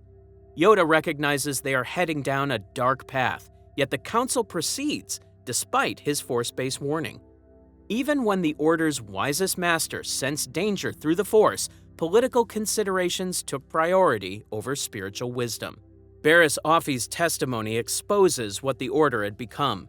She states that the Jedi are responsible for this war, having lost their way so completely that they have become villains in the conflict.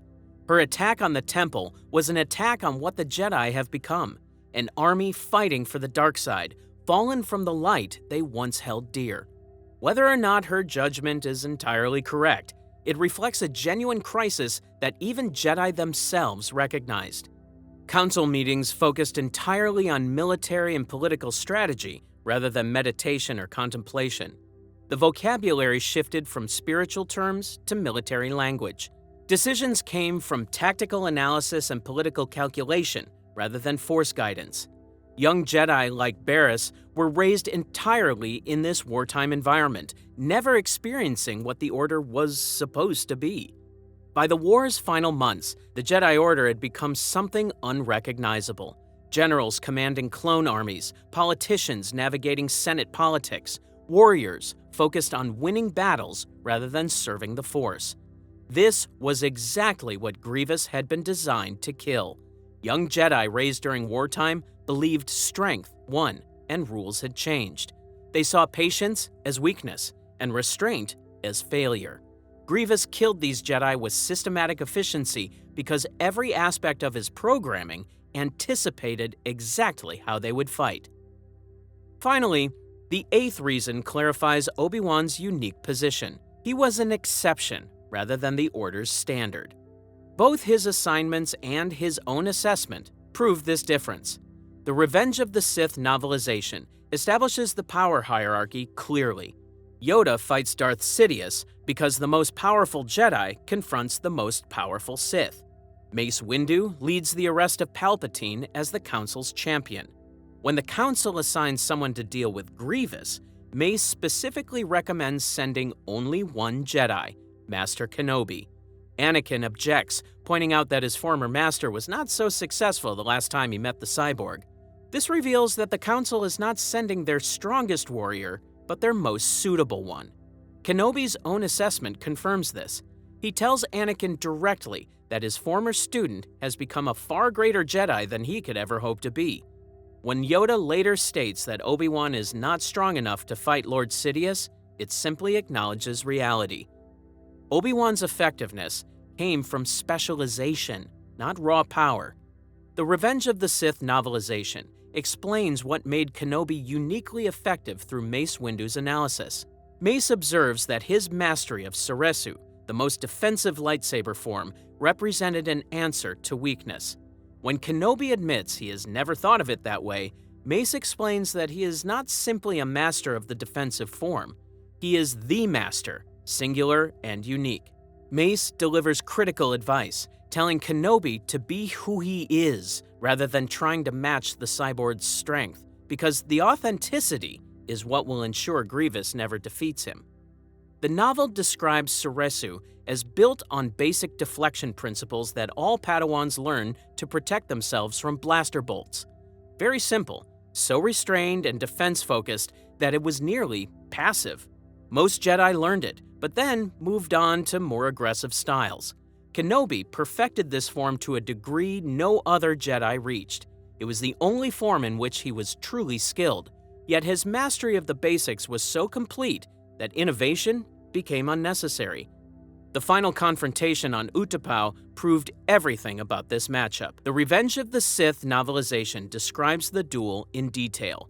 When Grievous attacked at 20 strikes per second, the powered arms created speeds that should have been impossible to counter. Yet Kenobi's blade wove a complex web of angles and curves, never truly fast, but always just fast enough. Each motion subtly interfered with 3, 4, or 8 of the general's strikes. His precise, minimal shifts of weight and stance slipped strikes past by centimeters. This was not about being powerful enough to stop the cyborg, but skilled enough to never be where his strikes landed. The novel explains how this defense worked. That sparkling waterfall of the Force flowed through Obi-Wan, washing away any thought of danger or safety, of winning or losing. While Grievous calculated angles and timing through combat algorithms, Kenobi simply existed in harmony with each moment, responding to threats before they fully appeared in physical reality. Against most opponents, the cyborg's ability to accelerate created a decisive advantage. When he increased the intensity to 16 strikes per second, then 18, most Jedi defenses would begin to fail. The constant mental load of processing multiple attacks from different angles at different speeds became overwhelming. Kenobi's Ceresu avoided this trap entirely. After Grievous increased to 20 strikes per second, the Jedi Master used his defense to attack. A subtle shift in the angle of a single block brought his blade into contact not with an oncoming lightsaber, but with the hand grip. The grip burst into sparks and melted material. The lightsaber fell from the cyborg's hand. This happened 4 times in succession, systematically removing the general's weapons without warning. When lightsaber combat failed, Obi-Wan adapted without hesitation. As Kenobi finally began to lose ground despite perfect Ceresu defense, he lost his lightsaber during the struggle. He immediately seized a Magna Guard's electrostaff using the Force.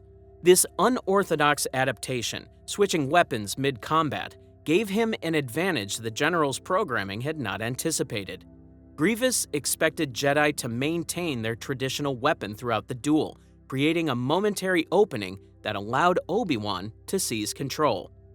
During physical combat, when both had lost their primary weapons, Kenobi ripped open the general's chest plates and exposed his organic heart. The cyborg's biological components were vulnerable in ways his mechanical parts were not.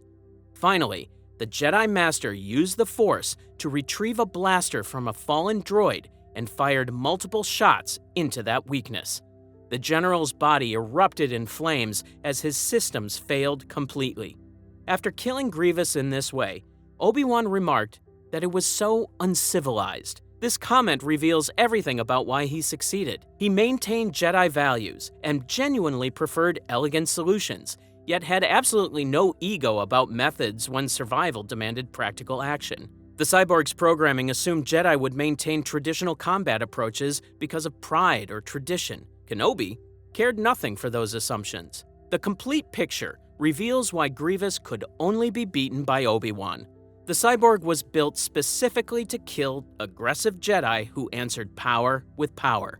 His psychological warfare required emotional reactions that provided predictable responses. His technological advantages created an overwhelming offense that few could survive through conventional defense. The Clone Wars transformed the Jedi Order into exactly the kind of warriors he was designed to kill.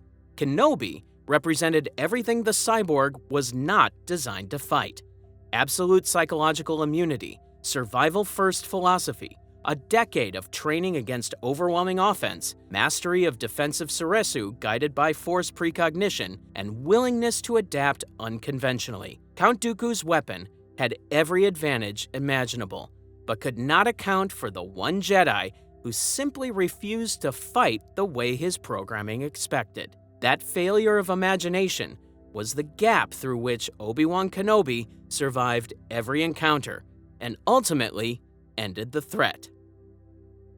Palpatine's lightsaber is one of the most iconic weapons in Star Wars, yet it's also one of the most despised. The Jedi hated it, and surprisingly so did Darth Vader. So what exactly made the Emperor's weapon so offensive that even his own apprentice wanted nothing to do with it? The reason why has everything to do with what lightsabers represent.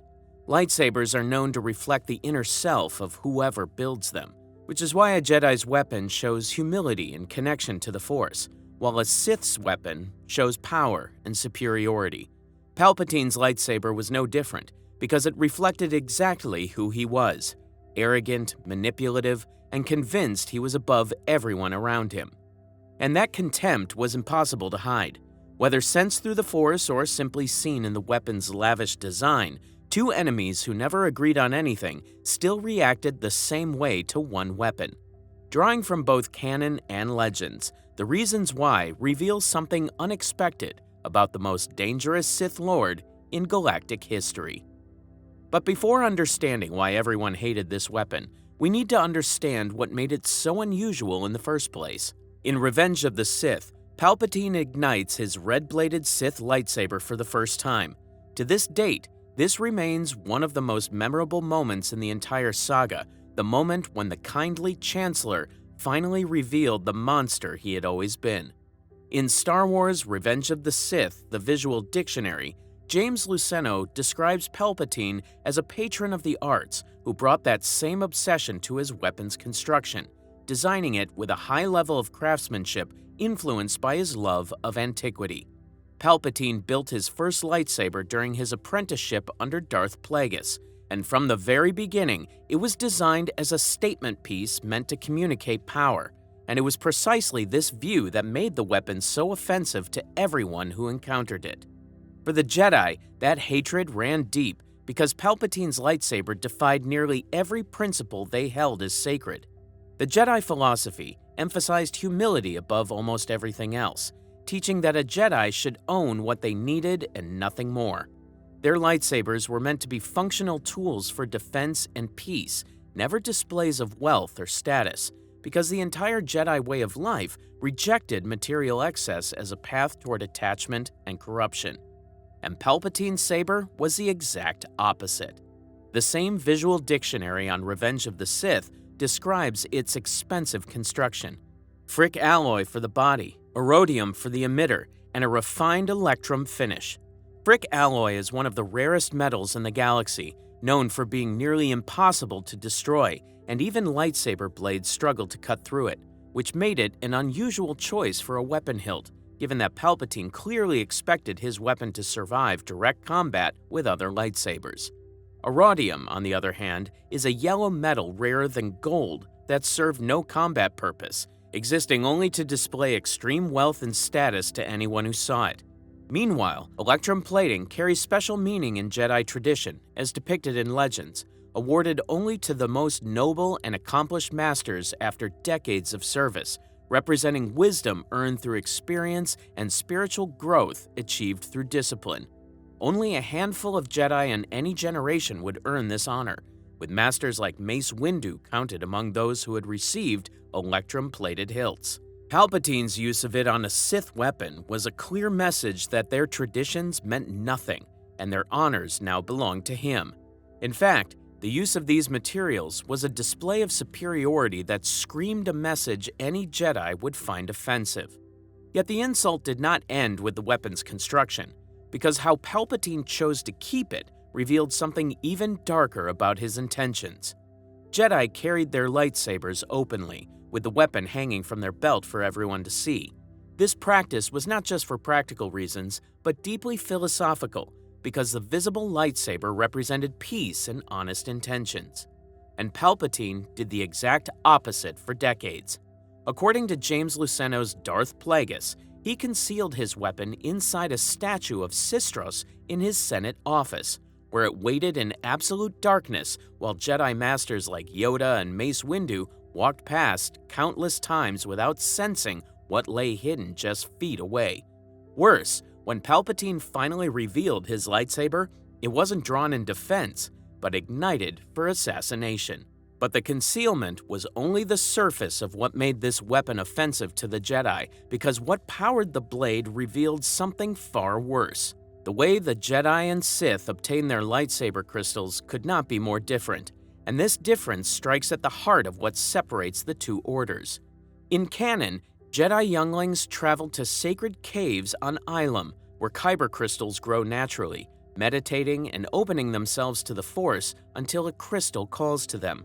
The crystal chooses the Jedi in a sacred partnership built on harmony and mutual connection, which is why each Jedi's weapon feels uniquely bonded to its wielder. Sith, on the other hand, follow a completely different path.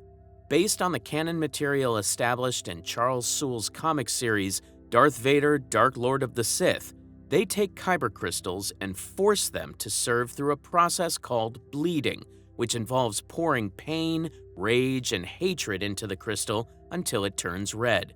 The crystal resists this process with everything it has, and some have been known to fight back so hard that they crack or shatter entirely rather than submit. The process can be agonizing, with the Sith dominating the crystal's will until it has no choice but to serve its new master. Thus, the Sith don't bond with crystals the way Jedi do. They dominate and break them until submission is the only option left. To the Jedi, this process represented everything the dark side corrupts, transforming what should have been a sacred partner into a twisted slave, screaming in perpetual agony. In Legends, Palpatine's saber used a synthetic crystal. However, in modern canon, his lightsabers contain corrupted kyber crystals, though the specific circumstances of their bleeding remain unstated.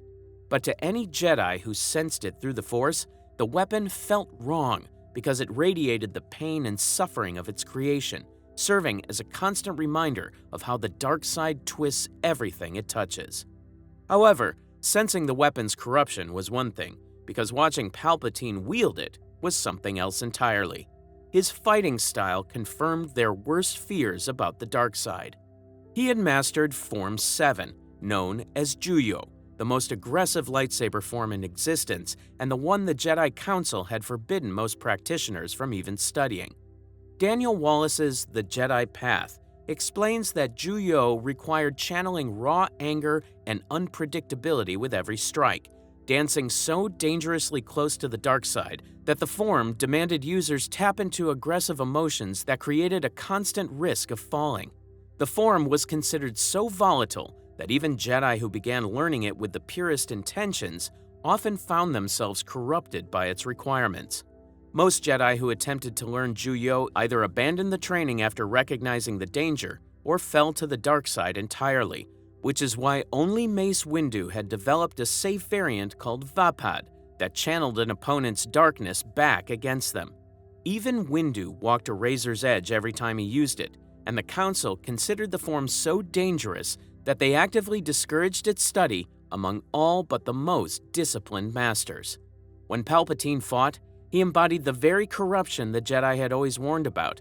His movements were erratic but deadly as he cut through Jedi Masters with terrifying efficiency, and his mastery of the Forbidden Form proved that their nightmares about the dark side were completely justified. The Jedi had spent centuries warning about this very darkness, and now they would witness it consume their entire order. Most significantly, this weapon became the instrument of the Jedi Order's destruction in the events depicted in Revenge of the Sith. With this lightsaber, Palpatine struck down Agen Kolar, Saesee Tiin, and Kit Fisto in mere seconds, eliminating some of the Order's finest warriors and members of the Jedi Council itself so quickly that fans still debate whether Palpatine had some advantage or was simply that powerful.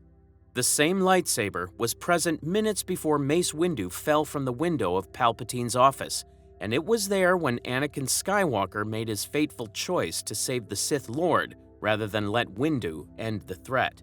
In that moment, Anakin severed Windu's hand, leaving the Jedi Master defenseless against Palpatine's Force lightning.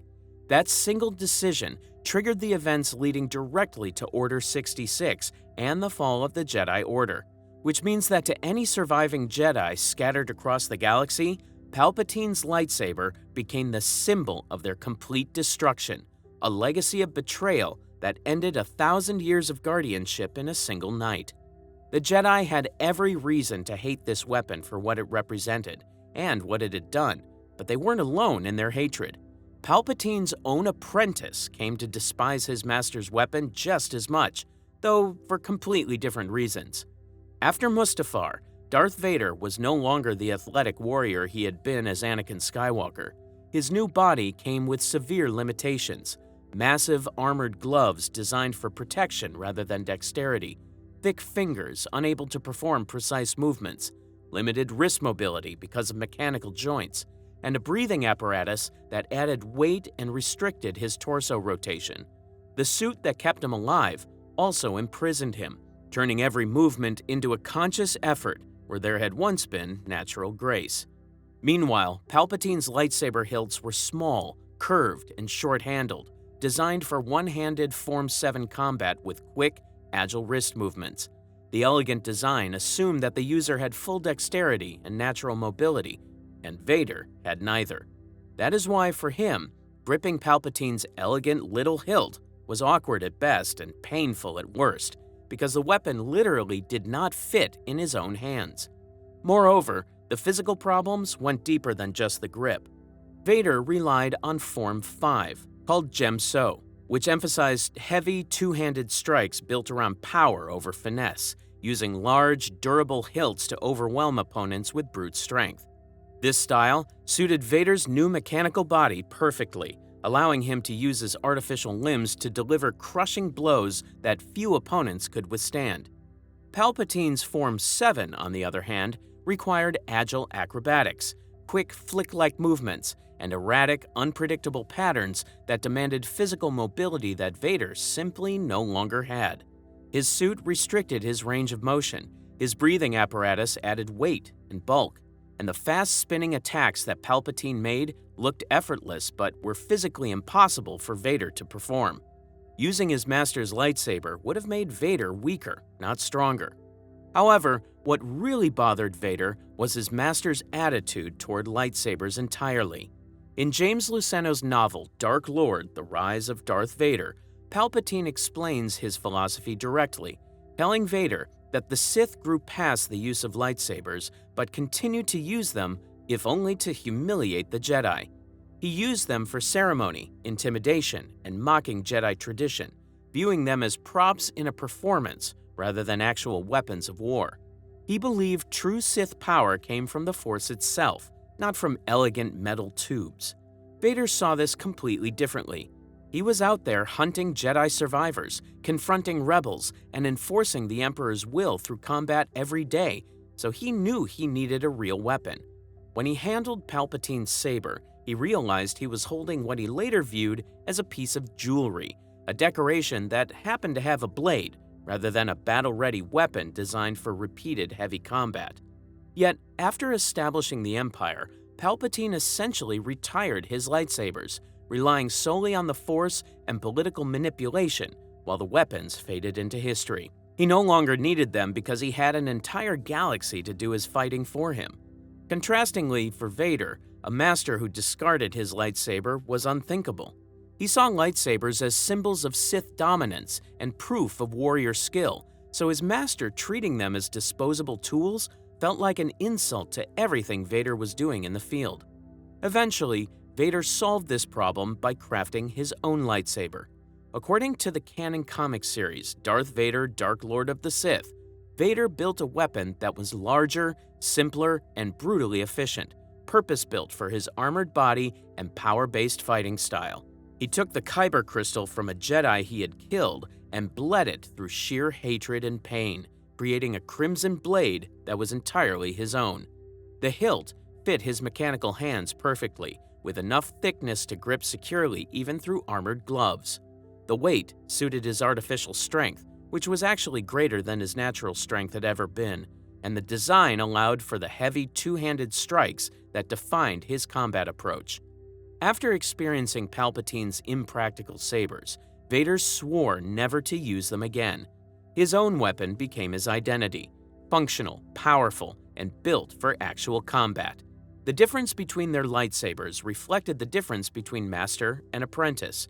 Palpatine saw weapons as theater, whereas Vader saw them as tools of war.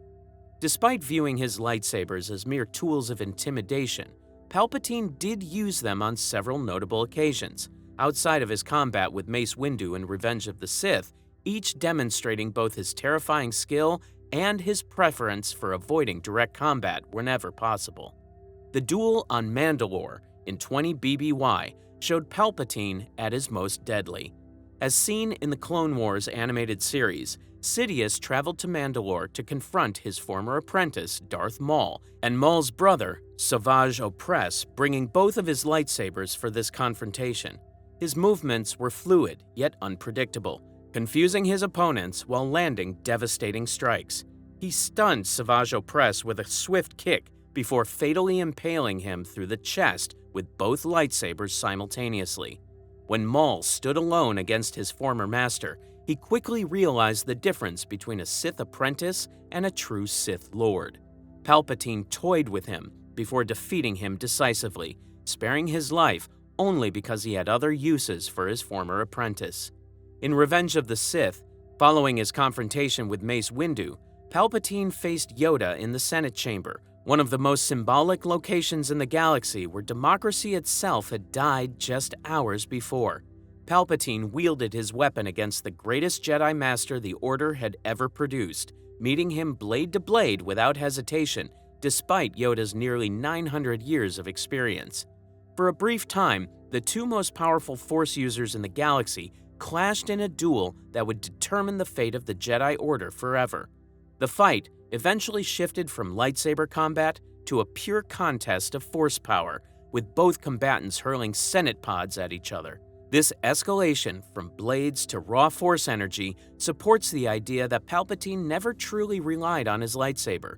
The weapon was useful when needed, but his real power came from the Force itself.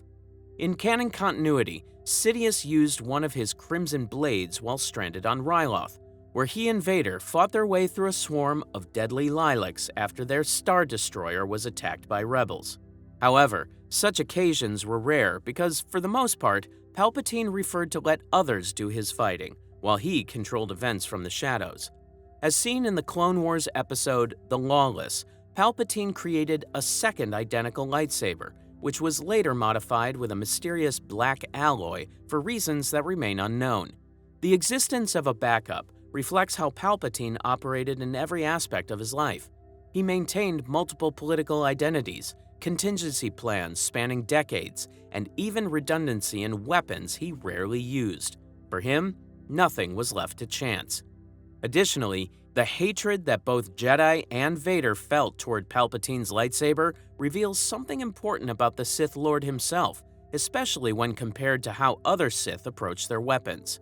Darth Maul built a double-bladed saber designed purely for aggressive combat and intimidation because Maul was a warrior first who defined himself through physical dominance and raw hatred. Count Dooku also crafted a curved hilt specifically for elegant dueling, reflecting his aristocratic nature and mastery of Form 2. And despite his political scheming, Dooku genuinely respected the lightsaber as a weapon worthy of a true duelist. He saw himself as a gentleman warrior, and his weapon reflected that self-image perfectly. Overall, Palpatine's approach stood apart from every Sith who came before him. His weapon was ornate, where theirs were practical, hidden, where theirs were displayed, and treated as jewelry, where theirs were treated as extensions of their identity. Maul, Dooku, and Vader all defined themselves partially through their lightsabers, seeing the weapon as a statement of who they were and what they could do. Palpatine never shared this view. Unlike other Siths, he considered the lightsaber beneath him, a relic of a more primitive age when Sith Lords had to fight their own battles. This difference reveals the core of his character.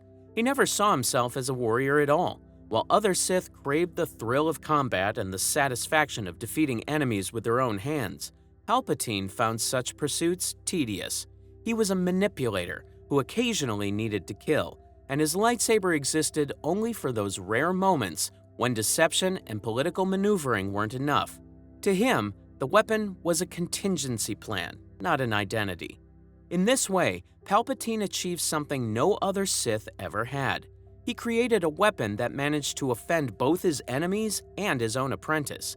The Jedi despised it, Vader refused it, and Palpatine himself barely cared about it. For a man who spent his entire life accumulating power, his lightsaber was the one thing he built without any intention of using it to its full potential. Thus, the complete picture of why both Jedi and Vader hated Palpatine's lightsaber comes down to one simple truth. The weapon perfectly reflected its creator, and neither group liked what they saw. To summarize the Jedi perspective, they despised it for its arrogance, its excessive wealth, its mockery of their traditions, its forbidden fighting style, its corrupted kyber crystal, and its role as the instrument of their destruction. Every element violated their deepest beliefs, making it everything a lightsaber should never be. Where their weapons represented humility and harmony with the Force, Palpatine stood as the complete opposite. Centuries of Jedi philosophy twisted into a single object designed to insult them. Whereas Vader hated it for entirely different reasons. Its physical incompatibility with his armored body, its impractical design for real combat, its treatment as decoration rather than weapon, and his master's complete abandonment of lightsaber traditions after the Empire rose. For someone who defined himself through combat and needed his weapon every single day, his master's dismissive attitude felt like a personal insult to everything Vader had sacrificed in the field. Together, these perspectives reveal exactly who Palpatine was. He didn't build his lightsaber to fight honorably or prove his skill in combat. He built it to insult the Jedi, demonstrate his superiority over everyone around him, and have a backup tool for when manipulation failed. His true weapons were always deception, political control, and mastery of the dark side itself, which is why the lightsaber was never more than theater to him. The rare occasions when he used it were performances designed to send messages, not genuine battles for survival. In the end, both the Jedi and Vader recognized this truth, and both were completely right to hate it for what it revealed about its wielder. Perhaps that's exactly what Palpatine wanted all along, because his lightsaber was never meant to earn respect or admiration. It was meant to prove he didn't need anyone's respect, already having won through cunning and manipulation long before any blade was ever ignited. The weapon that everyone hated was the perfect symbol of the man who built it. The mystery of Yoda's hidden homeworld isn't speculation, but a documented fact. According to the canon reference book Star Wars: The Complete Visual Dictionary, New Edition, the Grand Master of the Jedi Order actively kept his homeworld a secret. Similarly, the Legends source The Essential Guide to the Force confirms that Yoda never revealed his homeworld throughout his entire tenure with the Jedi. For over 800 years, the most powerful Jedi in the galaxy refused to reveal where he came from, and yet no one in the Order ever questioned why. Using both canon and legend sources, we'll examine 5 key pieces of evidence that reveal not just how Yoda kept his origins hidden, but why he may have done so. The first proof of Yoda's secrecy comes from the Jedi archives themselves. Every Jedi who joined the Order had their homeworld recorded in their official file. This was standard procedure, documented across multiple sources.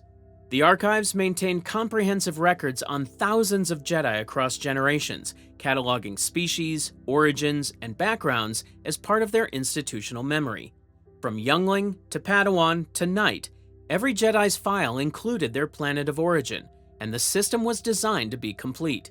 Yet when you search for Yoda's entry, the homeworld field is blank.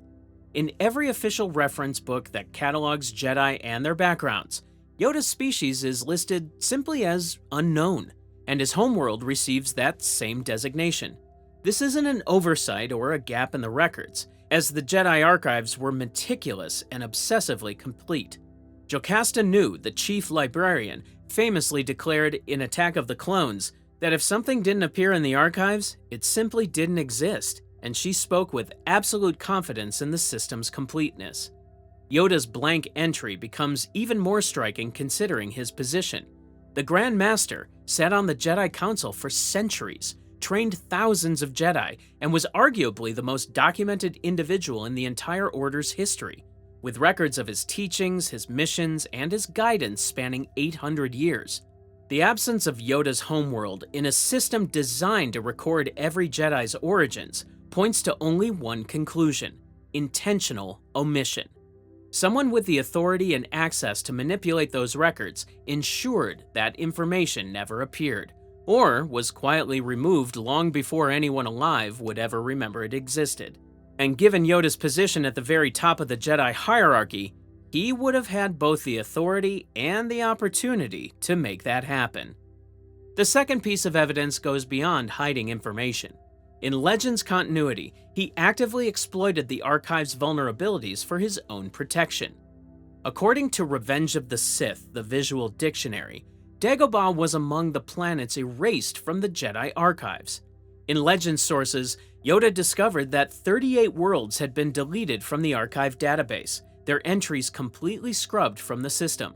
When he needed a place to hide after Order 66, when the clones turned on the Jedi and the Empire rose to power, he chose Dagobah specifically because it was a non-existent planet. The Grand Master didn't stumble onto some random swamp world by accident or flee blindly into the Outer Rim hoping to avoid detection. He selected a location that had already been scrubbed from official records, a planet that, according to Jocasta Nu's own logic, did not exist.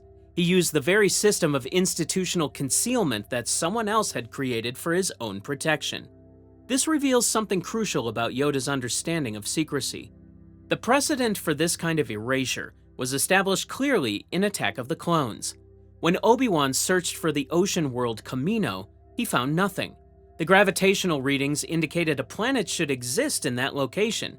The stars were being pulled by something massive, but the archives showed empty space where Kamino should have been. Obi-Wan brought this anomaly to Yoda, expecting surprise or concern. Instead, Yoda's response was measured, almost casual. He simply observed that someone had erased the information, as if this were a known possibility rather than an unthinkable violation. His familiarity with archive tampering suggests this wasn't the first time he'd encountered it, or perhaps not the first time he'd used it himself. The implications are significant.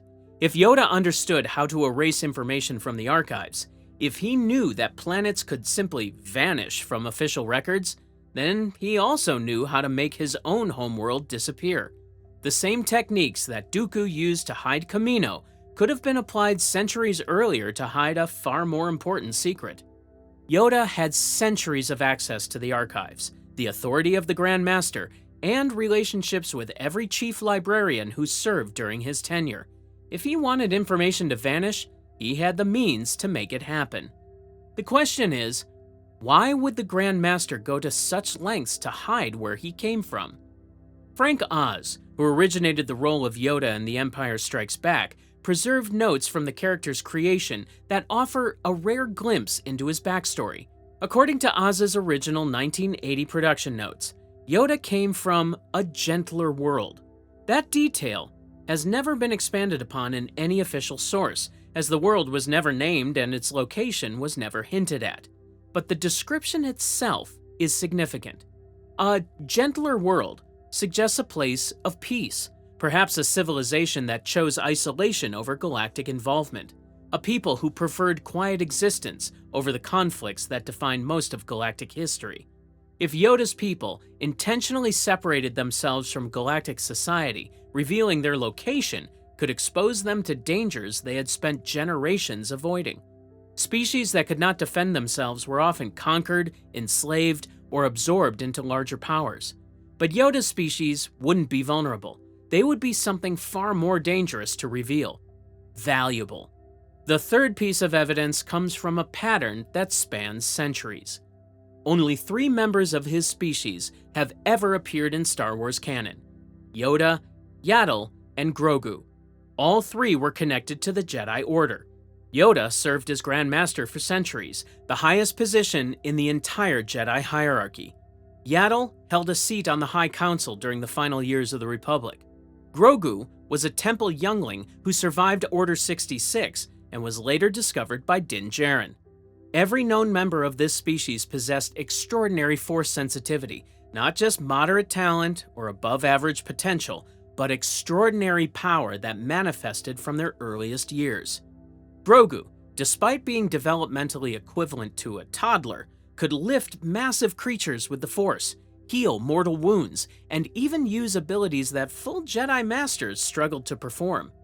In The Mandalorian, he demonstrated Force powers that shocked everyone who witnessed them, from lifting a mudhorn to choking enemies to healing fatal injuries. Similarly, Yaddle was powerful enough to earn a council seat and serve alongside Yoda during the final decades of the Republic. And Yoda himself was considered the greatest Jedi of his era, possibly the greatest in the Order's entire history, capable of dueling Sith Lords and lifting starfighters with apparent ease. And not one of them has ever spoken publicly about their origins. This consistency across three individuals, spanning centuries, suggests either a cultural prohibition against discussing their homeworld or deliberate coordination to protect it. Three beings, separated by hundreds of years, all maintaining the same silence about the same subject, is not a coincidence, but policy. The fourth piece of evidence of Yoda's secrecy comes from what happened when others tried to reveal information about his species. George Lucas established strict rules about Yoda's origins that extended across all Star Wars media. In a 2005 Moviephone interview, Lucas explained that he never developed a backstory for Yoda, deliberately keeping the character a mystery with no background, no species name, and no homeworld. Lucas's approach became official Lucasfilm policy and actively discouraged anyone in the expanded universe from exploring Yoda's backstory, his species, or his origins. Writers who wanted to develop stories about his background were told this territory was off limits. The most striking example involved a trading card that depicted a group of beings resembling Yoda gathered around an altar with a statue of their kind. The image showed what appeared to be a religious or cultural ritual, with 5 members of the species in various poses of reverence or meditation. One figure appeared to levitate, radiating power while the others watched. It was the first and only glimpse of Yoda's species as a society rather than isolated individuals. For a brief moment, fans might have learned something about how his people lived, what they believed, how they related to each other. Lucasfilm pulped the entire print run. The cards were recalled and destroyed before fans ever knew they existed. Whatever information that image might have revealed, whatever context it might have provided, was intentionally erased from the official record. No other species in Star Wars history has been protected with such extreme measures. Wookiees have documented homeworlds, detailed cultural histories, named leaders, and significant historical events. Twi'leks have entire story arcs devoted to their planet and their struggles. Even the most mysterious species in the galaxy have some canonical information available for fans who want to learn more.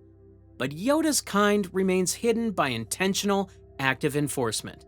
Every time someone has tried to reveal details about Yoda's origins, Lucasfilm has intervened to stop it.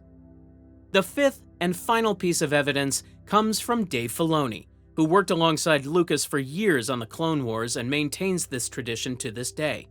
In interviews, Filoni has stated directly that he knows backstories about Yoda's species, details that have never been revealed publicly, as Filoni has confirmed that actual information exists, including stories and context that could answer questions fans have been asking for over 4 decades. But he considers it not his story to tell. He respects Lucas's original vision for the character's mystique and refuses to break that trust, even when fans press him for answers, even when revealing those details might generate enormous interest and publicity. This is crucial because the information actually exists, as Filoni has confirmed, but it remains locked away, protected at the highest levels of Lucasfilm's creative leadership. When asked about whether fans would ever see Yoda's home planet, Filoni responded that revealing it would mean a large part of the fun goes right out the window.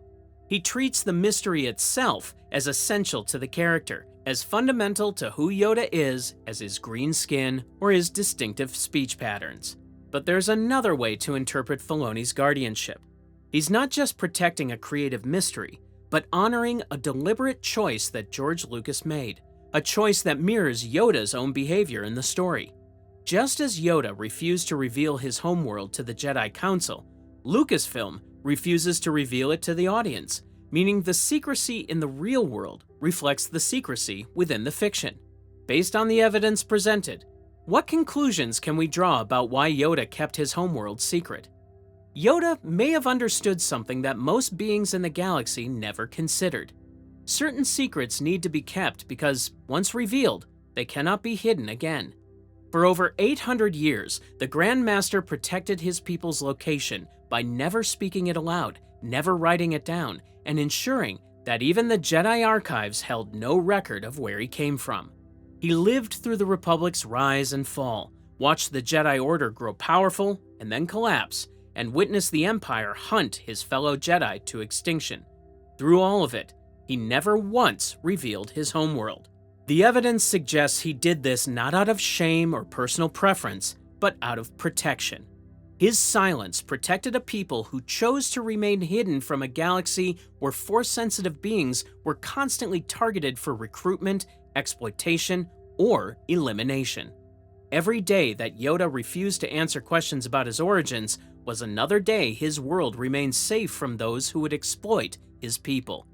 The Grand Master understood that some knowledge is too dangerous to share, and for 8 centuries, he proved he could keep a secret. Count Dooku was a Sith Lord who served Darth Sidious, commanded armies, defeated Jedi, and carried a red lightsaber with the title Darth Tyrannus.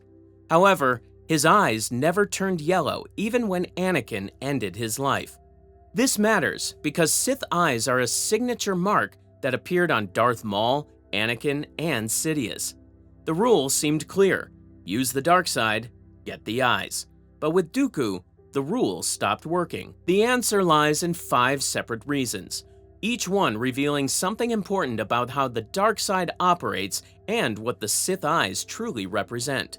This explanation draws from both canon sources like Star Wars Episode II Attack of the Clones, Star Wars Episode III Revenge of the Sith, and Star Wars The Clone Wars, and Legends materials such as the novel Darth Plagueis by James Luceno, the Dark Side Sourcebook, and Book of Sith, Secrets from the Dark Side. The first reason is that Sith eyes are not automatic. The Dark Side Sourcebook explains that they do not appear the moment a person turns to the dark side, which challenges the common assumption about how dark side corruption works. The eyes appear when a person completely drowns in the dark side, going beyond simply using it to become fully sunk in it. The dark side must fill every part of them until nothing else remains pulling them back. Many dark side users never develop Sith eyes at all, proving this point clearly. In the Clone Wars, Asajj Ventress used the dark side constantly and was trained by Dooku himself, yet her eyes remained normal throughout her entire service as a dark side assassin. Savage Opress was turned into a dark side weapon by the Night Sisters, but his eyes stayed normal as well, despite the heavy corruption he endured. Even Kylo Ren never developed them, despite his deep commitment to the dark side and his years of service to the First Order. In Legends, the Book of Sith explains that Sith eyes appear when a person stops fighting the dark side and allows it to take over completely without any mental or emotional barriers.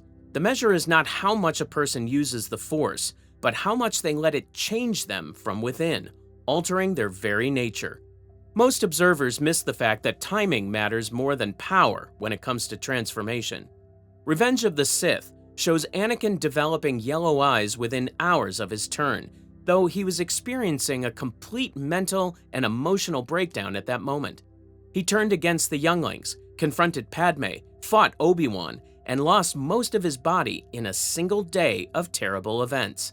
His change was immediate because his emotional collapse was total and uncontrolled. Most Sith slide slowly into corruption, And that delay matters a lot because it allows for the possibility of maintaining control.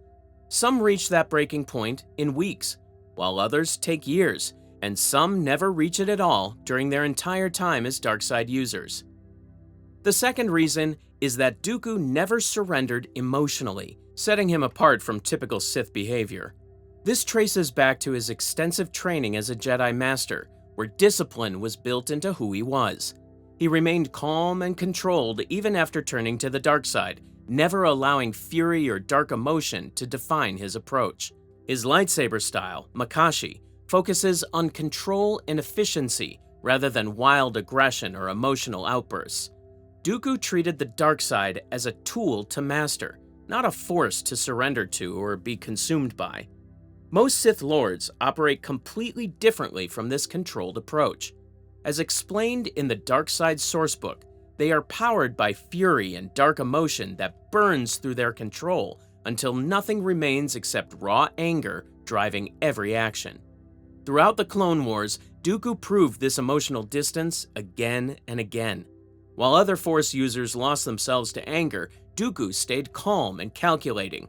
This mattered because emotional surrender speeds up corruption, letting the dark side flow through without any resistance. The difference between Dooku and Maul shows how rare this approach was among dark side followers. Maul was pure fury from the beginning, with nothing else defining his existence. His eyes were yellow because there was nothing else left of who he might have been before his transformation. In contrast, Dooku was calm and thoughtful, able to discuss politics and negotiate with senators as if he were still a respected leader. The third reason is that control alone was not the whole answer, despite how effective it seemed for Dooku. The Book of Sith makes clear that self-control is not a permanent shield against dark-side corruption, no matter how strong someone's willpower might be. Many Sith Lords began as disciplined individuals with complete control over their emotions, only to fall apart later as the dark side slowly eroded their defenses.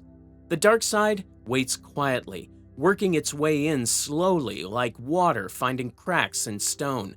Eventually, everyone breaks unless something else protects them from being corrupted. History proves that discipline alone fails eventually for every dark side user. Darth Revan, documented in Legends materials, was a brilliant strategist who turned to the dark side on purpose, fully aware of the risks he was taking. He believed he could use it without being corrupted, maintaining his goals and identity throughout.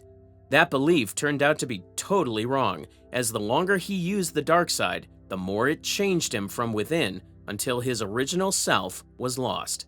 The ancient Sith Empire had entire schools and academies teaching discipline and strategy as a way to control dark-side corruption. Yet every single one of their followers ended up corrupted anyway, proving that even planned methods ultimately fail. So how did Dooku avoid this fate when so many others failed? The answer lies in the fourth reason, which is that Sidious needed Dooku unchanged for his grand plan to succeed. In Attack of the Clones and the Clone Wars, Dooku was the public face of the Separatist movement, serving as its official political leader rather than a hidden Sith agent. He was a respected former Jedi Master who could convince entire star systems to join his cause against what he presented as Republic corruption. He needed to appear as fighting for justice and reform, not someone consumed by dark-side corruption or driven by evil intentions. Yellow eyes would have ruined everything instantly and exposed the entire trick. Dooku's arguments only worked because he didn't look like a Sith. If he had openly displayed that corruption while attacking the Republic, his believability would have collapsed before anyone ever listened to what he had to say. The entire political plan would collapse in that moment, revealing the Sith trick before the Clone Wars could even begin serving their true purpose. Moving on, Sith Lords shape their apprentices for specific purposes according to their overall strategy. Darth Maul was designed as a weapon for elimination and scaring enemies, so his appearance and obvious corruption didn't matter to his effectiveness. Darth Vader was crafted as a symbol of power meant to control the galaxy through fear, so his visible corruption and mechanical body actually made him more effective at his assigned role. Dooku, however, was entirely different as a politician and general who required public support and trust to function effectively. His appearance had to match his mission perfectly, without any hint of Sith corruption showing through. According to Darth Plagueis, Sidious possessed the knowledge and power to control Dooku's corruption process. Sidious was the most powerful Sith Lord in 1,000 years, understanding dark-side mechanics better than anyone alive during that era. Whether through Sith techniques passed down through ancient texts, direct force manipulation, or simply limiting how deeply Dooku could sink into the dark side, Sidious carefully managed the corruption process throughout their time together. In Revenge of the Sith, the moment that purpose ended and Anakin became available as a more suitable replacement, Dooku became easy to replace in Sidious's calculation. Sidious discarded him without any hesitation or regret once his usefulness expired. The fifth and final reason is that Dooku never crossed the point of no return that transforms a dark-side user completely. According to the Book of Sith, when eyes turn yellow, it means a person has crossed a line they can never return from. The person they were before is gone forever, replaced by something totally different. Throughout the Clone Wars and Attack of the Clones, he committed terrible acts without hesitation. Still, somewhere in his mind, he never fully let go of who he had been before. He remained committed mentally to the Sith plan, but not absorbed emotionally by the dark side itself. This made him perfect for Sidious's temporary needs, but also replaceable. Sidious needed a stand-in who could serve a specific purpose and then be removed. Dooku filled that role, yet it guaranteed his eventual disposal. All 5 reasons connect to explain Dooku's unchanged eyes. Sith eyes require fully giving in. Dooku's discipline delayed that. Self-control alone does not explain everything, as others with similar discipline still fall. Sidious needed Dooku unchanged for political reasons, so he kept him that way. And Dooku himself never fully surrendered in the way that triggers the transformation. Based on the sources, Sith eyes are proof that the person being observed is gone forever. Dooku avoided that fate because he was useful, unchanged. His eyes remained blue because his corruption stayed incomplete, managed by Sidious and maintained by Dooku's self-control. Ultimately, Dooku's lack of Sith eyes showed exactly what he was, a controlled tool in Sidious's plan rather than a true transformed Sith Lord. He believed he was shaping the galaxy. In reality, Sidious was shaping him. When his usefulness ended, he was discarded like every other person who believed discipline meant survival. Another Sith Lord would make the same mistake centuries later. He would believe his power made him essential and assume he could master the dark side without being consumed. And just like Dooku, he would learn too late that discipline does not prevent replacement when someone more useful comes along.